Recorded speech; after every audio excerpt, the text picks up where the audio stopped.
এই মাহত ফৰেষ্টৰ এটা নতুন বেটেলিয়নৰ পাছিং আউট হ'ব আৰু সেই বেটেলিয়নৰো প্ৰায় 600 জোৱানক আমি ফৰেষ্টৰ জোৱানক কাজিৰঙাত আমি ডেপ্লয় কৰাৰ বাবে চেষ্টা কৰিম।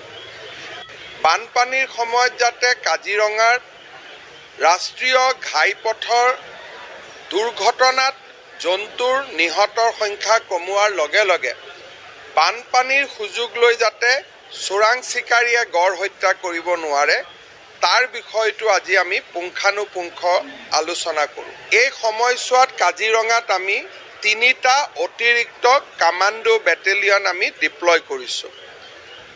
এই মাহত ফৰেষ্টৰ এটা নতুন বেটেলিয়নৰ পাছিং আউট হ'ব আৰু সেই বেটেলিয়নৰো প্ৰায় 600 জোৱানক আমি ফৰেষ্টৰ জোৱানক কাজিৰঙাত আমি ডেপ্লয় কৰাৰ বাবে চেষ্টা কৰিম।